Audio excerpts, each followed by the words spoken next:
Hello friends, আপনারা দেখছেন help for education channel. বন্ধুরা, এখনও চাকরিহারাদের বেতন বন্ধ নয়। চাকরিহারাদের এপ্রিলের বেতন দেবে রাজ্য, এমনটাই জানিয়েছে। আমরা এখন দেখে নিব পুরো ভিডিওটি।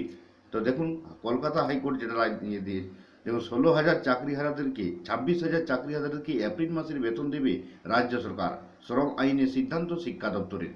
কলকাতা হাইকোর্টের নির্দেশে যে 25,753 জন চাকরি হারিয়েছেন তাদের এপ্রিল মাসের বেতন দেওয়া হবে। শিক্ষা দপ্তর সূত্রে এই খবর। শ্রম আইন অনুসারে এই সিদ্ধান্ত নেওয়া হয়েছে।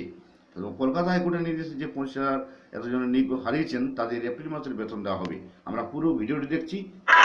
দেখো, রাজ্য যেহেতু সুপ্রিম কোর্টে গিয়েছে, এটা কিন্তু এখনো বিচারাধীন বিষয়।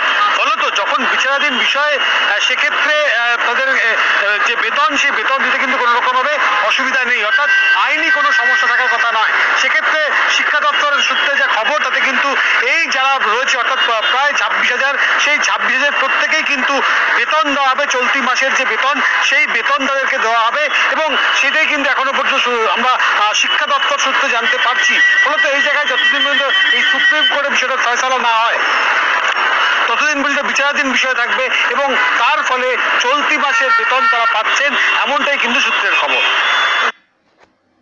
তারপর কিছুটা হলেও স্বস্তি হলো 25,753 জন চাকরিহারা যে শিক্ষক এবং অশিক্ষক কর্মী রয়েছেন, কিছুটা হলেও স্বস্তি হলো যে তাদের এপ্রিল মাসের বেতন দেওয়া হবে।